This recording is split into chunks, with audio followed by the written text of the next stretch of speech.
आज हम देखने वाले हैं एक मूवी जिसका नाम है द डे आफ्टर टुमारो, जो कि रिलीज हुई थी 2004 में। मूवी की तरफ चलने से पहले आपसे रिक्वेस्ट है कि अगर आपने अभी तक हमारे चैनल को सब्सक्राइब नहीं किया है तो चैनल को सब्सक्राइब करें और बेल आइकन को भी जरूर प्रेस करें। अब चलते हैं मूवी की तरफ। कहानी शुरू होती है अंटार्कटिका से, जहां तीन वैज्ञानिक रिसर्च का काम कर रहे थे, जैक, जेसन और फ्रैंक। जैक उन दोनों का बॉस था। तीनों वहां अपना काम कर रहे थे कि अचानक वहां की बर्फ टूटकर खिसक जाती है और जैक मरते मरते बचता है। कुछ दिनों बाद जैक अपनी वो मौसम की रिपोर्ट पेश करता है जो उसने अंटार्कटिका पर काम करते हुए बनाई थी, ग्लोबल वार्मिंग पर यूएन कॉन्फ्रेंस में, जो कि दिल्ली में हो रही थी।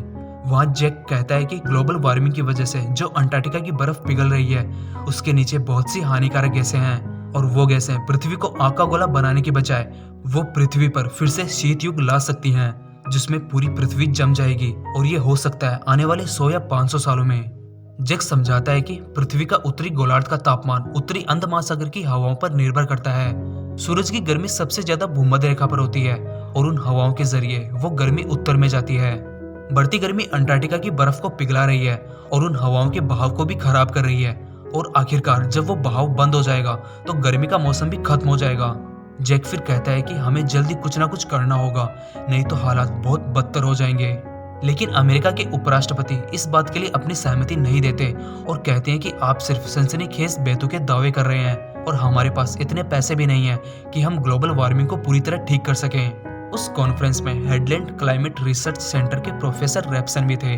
वो जैक को उसकी रिपोर्ट के लिए अप्रिशिएट करते हैं। कुछ दिनों बाद प्रोफेसर रेप्सन के हेडलैंड पहुंचने के जस्ट पहले उनके असिस्टेंट देखते हैं कि जॉर्जियस बैंक समुद्री इलाके में अचानक टेम्परेचर रिकॉर्ड करने वाले डब्बे में तापमान 13 डिग्री कम दिखा रहा था। लेकिन वो इस चीज पर ज्यादा ध्यान नहीं देते क्योंकि वो एक समुद्री इलाका था और वहां मौसम खराब होता रहता है।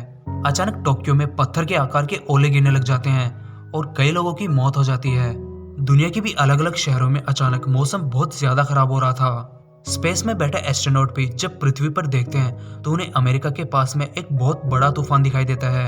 सैम, जैक का 17 साल का बेटा है, जो स्कूल की तरफ से वॉशिंगटन से न्यूयॉर्क जा रहा था कोई क्विज कंपटीशन में पार्टिसिपेट करने। वो एक बहुत ही स्मार्ट लड़का है और वो अपने पापा यानी जैक पर बहुत ज्यादा विश्वास करता है क्योंकि उसकी नजर में जैक एक बहुत ही काबिल वैज्ञानिक है, जो कि है भी। प्रोफेसर रेप्सन देखते हैं कि समुद्र में टेम्परेचर रिकॉर्ड करने वाले डब्बों में अचानक एक के बाद एक में टेम्परेचर नीचे गिरता जा रहा था। ये बात उन्हें बहुत ही परेशान कर रही थी क्योंकि ये नॉर्मल नहीं था। सैम जब न्यूयॉर्क पहुंचता है तो वो वहां देखता है कि वहां के पशु पक्षी बहुत अजीब बिहेव कर रहे थे। ये भी नॉर्मल नहीं था। सैम का क्विज कंपटीशन खत्म होने के बाद वो अपने साथी ब्रायन और लोरा के साथ वहीं स्कूल पार्टी में होता है। सैम लोरा को बहुत पहले से पसंद करता आ रहा है। तीनों की वहाँ एक जेडी नाम के लड़के से दोस्ती होती है। वो न्यूयॉर्क से ही था। उधर प्रोफेसर रेप्सन जैक को कॉल करते हैं और कहते हैं कि समुद्र का तापमान अचानक नीचे जा रहा है। वो फिर जैक से कहते हैं कि तुम्हारी थ्योरी तापमान को लेकर एकदम सही थी, मौसम में बदलाव शुरू हो चुका है। तो इस पर जैक कहता है कि मेरी थ्योरी आने वाले 100 सालों या उससे भी आगे के बारे में थी। रेप्सन जैक को वो आंकड़ों की रिपोर्ट मेल करते हैं जो उन्होंने रिकॉर्ड किया था। उस रिपोर्ट को देखकर जैक कहता है कि ऐसा पिछले 10,000 सालों में नहीं हुआ था, लेकिन अब हो रहा है। लॉस एंजलिस में भी एक के बाद एक बड़े बड़े बवंडर बनना शुरू हो जाते हैं और वो देखते ही देखते पूरे शहर को तबाह कर देते हैं और कई लोग मारे जाते हैं। उन बवंडरों को देखते हुए अमेरिकी सरकार अमेरिका की सारी हवाई यात्राएं बंद कर देती है। मौसम में अचानक हो रहे इतने बड़े बदलाव को देखते हुए वॉशिंगटन में सारे मौसम एक्सपर्ट्स की एक इमरजेंसी मीटिंग बुलाई जाती है, जहां जैक भी होता है। मीटिंग का अध्यक्ष टॉम सारे मौसम विशेषज्ञों से पूछता है कि ये सब मौसम में क्या हो रहा है और इसका समाधान क्या है। तो वहां मौजूद कई मौसम विशेषज्ञ कहते हैं कि हमें नहीं पता ये क्या हो रहा है। अमेरिका ही नहीं, दुनिया के बहुत से देशों से ऐसे अचानक मौसम में बड़े और खतरनाक बदलावों की सूचना मिल रही है। हमारी मशीनें कुछ भी पता लगाने में नाकाम है। पृथ्वी के मौसम पर इतना बड़ा बदलाव सिर्फ सूरज ही डाल सकता है। तभी वहां मौजूद नासा की वैज्ञानिक जेनेट कहती हैं कि सूरज में कोई बदलाव नहीं है, हमने चेक किया है। उन सब की बात सुनकर जैक उनसे कहता है कि उत्तर अंध महासागर की हवाई धाराएं बदल गई हैं। वो कहता है कि मुझे हेडलैंड के अंदर से प्रोफेसर रेप्सन का कॉल आया था और वो बोल रहे थे कि धाराएं बदल गई हैं क्योंकि ये धाराएं समुद्र के साफ पानी और समुद्र के नमक के नाजुक संतुलन पर निर्भर करती हैं और अंटार्कटिका के साफ पानी की बर्फ पिघलकर समुद्र में मिलने से ये संतुलन बिगड़ गया है। मतलब समुद्र से नमक कम हो रहा है। इस वजह से मौसम बदल रहा है और आने वाले वक्त में और बदतर हो जाएगा। जैक कोई यंत्र पर काम कर रहा था जिसमें मौसम के बदलाव के बारे में पता लगाया जा सकता था। जैक टॉम से रिक्वेस्ट करता है कि उसके यंत्र और उसकी मौसम की थ्योरी को सरकार की तरफ से मंजूरी मिल जाए ताकि मौसम के खतरों से निपटने की पहली कोशिशें की जा सके। लेकिन टॉम ये कहते हुए मना कर देता है कि वो ऐसे किसी थ्योरी के बारे में या यंत्र के बारे में सीधे सरकार से बात नहीं कर सकता। टॉम फिर जैक को 48 घंटों का टाइम देता है अपनी थ्योरी प्रूफ करने के लिए। अगर वो अपनी थ्योरी प्रूफ कर देगा तो वो उस बारे में सरकार यानी राष्ट्रपति और उपराष्ट्रपति से बात करेगा। थोड़ी देर बाद जैक को वो नासा की वैज्ञानिक जेनेट मिलती है। वो भी जैक की बात से सहमत थी। वो जैक को बताती है कि उसकी टीम ने भी कुछ दिनों पहले तूफान का अनुमान लगाया था। वो फिर उनसे उनके यंत्र के बारे में पूछती है कि क्या वो एग्जैक्ट सही डेटा बताता है। तो जैक कहता है उसने अभी तक चेक नहीं किया। जेनेट कहती है वो उनकी मदद करना चाहेगी। जैक मान जाता है। जेनेट, जैक और उसकी टीम फिर जैक के ऑफिस में जाकर मौसम में होने वाले बदलाव के बारे में पता लगाने की कोशिश करते हैं। और इसी बीच उन्हें पता चलता है कि आने वाले 6 से 8 हफ्तों में मौसम में बहुत ही भयानक बदलाव होने वाला है। अपनी रिपोर्ट को देखकर जैक सैम को कॉल करके बोलता है कि जितना जल्दी हो सके यहाँ वॉशिंगटन आ जाओ। सैम जैक से कहता है कि यहाँ बहुत तेज बारिश आ रही है, हर जगह पानी भर गया है, वो कल ट्रेन से आने की कोशिश करेगा। इतना कहकर वो कॉल काट देता है। और उधर जैक अपनी रिपोर्ट लेकर टॉम के पास जाता है।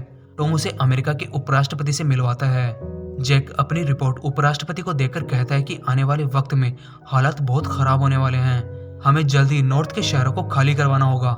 लेकिन उपराष्ट्रपति जैक और उसकी रिपोर्ट को नजरअंदाज करके चले जाते हैं। यूके में अचानक तापमान इतना नीचे गिर जाता है कि उड़ते हेलीकॉप्टर भी जमकर नीचे क्रैश हो जाते हैं।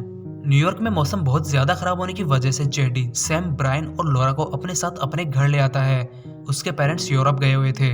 सैम जब न्यूज देखता है तो उसे पता चलता है कि सारी ट्रेनें भी बंद कर दी गई है क्योंकि वहां के सारे प्लेटफॉर्म पर पानी भर गया है। और साथ ही न्यूज में दिखाया जाता है कि समुद्र का जल स्तर 25 फीट तक ऊपर उठ गया है और दुनिया के कई शहर पानी में डूब गए हैं। और साथ ही एक बर्फीले तूफान की चेतावनी भी दी जाती है।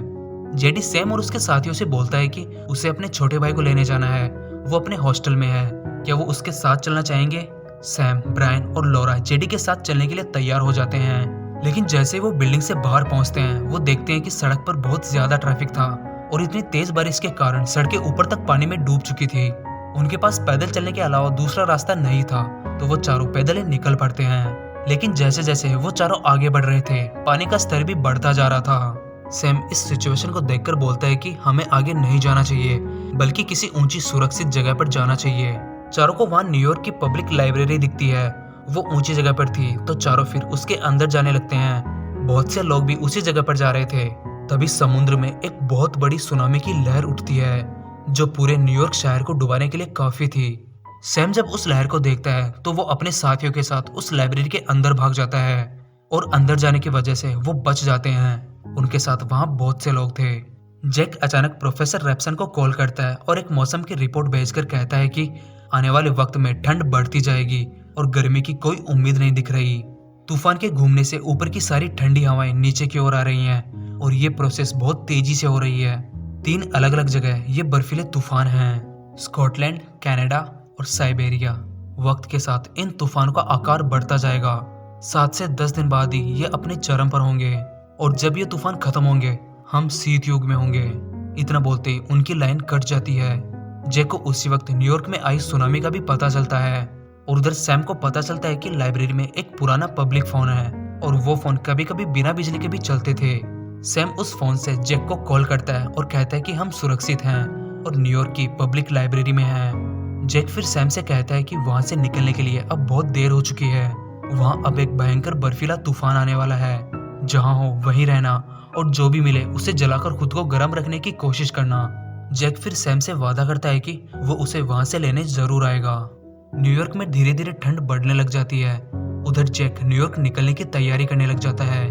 तभी उसके पास टॉम आता है और उसे कहता है कि तुमसे राष्ट्रपति मिलना चाहते हैं, तुम उन्हें अपनी मौसम की रिपोर्ट समझाओगे। जैक फिर राष्ट्रपति को अपनी रिपोर्ट समझाता है। राष्ट्रपति फिर जैक से इस चीज का सॉल्यूशन पूछते हैं तो जैक उनसे कहता है कि लोगों को जल्द से जल्द साउथ साइड भेज दीजिए, मैक्सिको सबसे ज्यादा अच्छा रहेगा।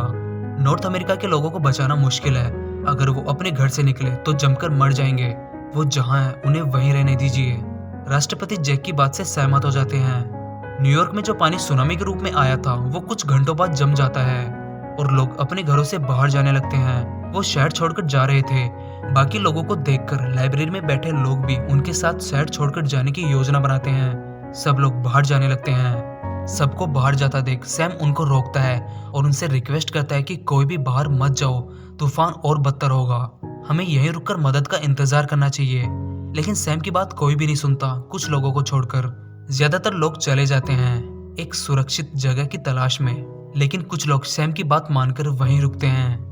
जैक, जेसन और फ्रैंक न्यूयॉर्क के लिए निकल जाते हैं, लेकिन कुछ दूर जाकर उनकी गाड़ी खराब हो जाती है और वो अपना सफर पैदल करने का डिसाइड करते हैं। लाइब्रेरी में सैम के साथ बचे हुए लोग वहाँ की किताबों को जलाकर खुद को गर्म रखने की कोशिश करते हैं, और जो लोग लाइब्रेरी से चले गए थे वो तूफान की वजह से धीरे धीरे मरना शुरू हो जाते हैं। जैक, जेसन और फ्रैंक पैदल न्यूयॉर्क की तरफ जा रहे थे, लेकिन अचानक वो लोग एक मॉल की छत के ऊपर होते हैं और उस मॉल की छत कांच की थी। उन तीनों और उनके सामान के वजन से वो कांच टूट जाता है और फ्रैंक उस मॉल की छत से गिरकर मर जाता है। अब सिर्फ जैक और जेसन ही बचे थे। कुछ दिनों बाद जब एस्ट्रोनॉट्स अंतरिक्ष से पृथ्वी को देखते हैं तो उन्हें जमीन बिल्कुल भी नजर नहीं आ रही थी। हर तरफ बस बर्फीला तूफान था। जैक और जेसन चलते चलते न्यूयॉर्क पहुंचते हैं, लेकिन इतनी सर्दी में ज्यादा चलने से जेसन बेहोश हो जाता है और तभी जैक को रियलाइज होता है कि वो बर्फीले तूफान के बीचों बीच आने वाले हैं। मतलब हवाएं एकदम से रुक जाएंगी और सब कुछ सेकंडों में ही जम जाएगा। अब उनका बाहर रहना बिल्कुल भी ठीक नहीं था। जैक एक सेकंड की भी देरी नहीं करता और सबसे पास में बने घर में चला जाता है।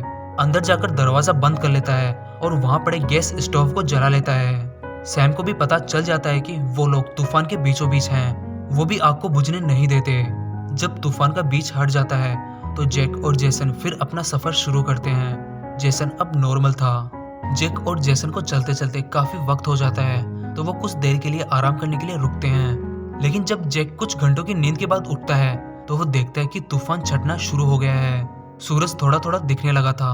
दोनों फिर आगे चलना शुरू करते हैं। पूरा न्यूयॉर्क शहर एक मोटी बर्फ की चादर के नीचे दब चुका था। जैक और जेसन न्यूयॉर्क की पब्लिक लाइब्रेरी में पहुंच जाते हैं और वहां जाकर वो सैम को भी ढूंढ लेते हैं। उसके साथ वहां और भी बहुत से लोग थे। सैम और जैक एक दूसरे को जिंदा देख बहुत खुश थे और सैम को अपने डैड पर गर्व था कि उन्होंने जो बोला वो करके दिखाया। जैक टॉम को रेडियो के जरिए अपनी लोकेशन बताता है और टॉम ये बात उपराष्ट्रपति को बताता है। टॉम की बात सुनते ही वो मिलिट्री हेलीकॉप्टर्स को उन्हें लेने के लिए भेजते हैं। जैक को लेने टॉम खुद जाता है और वो ही नहीं, न्यूयॉर्क में और भी बहुत से लोग बच गए थे। मिलिट्री बचे हुए लोगों को रेस्क्यू करती है और उन्हें सुरक्षित जगह पहुंचाती है। इस मूवी में दिखाया जाता है कि इंसान चाहे कितना भी ताकतवर क्यों ना हो जाए, लेकिन कुदरत से ज्यादा ताकतवर कभी नहीं हो सकता। इसी के साथ ये फिल्म खत्म हो जाती है। तो आई होप ये फिल्म और वीडियो आपको पसंद आया होगा, और अगर पसंद आया है तो वीडियो को लाइक करें। चैनल पर पहली बार आए हैं तो चैनल को सब्सक्राइब करें और बेल आइकन को भी जरूर प्रेस करें। तो मिलते हैं अगले वीडियो में एक नई मूवी या वेब सीरीज के साथ। तब तक के लिए गुड बाय।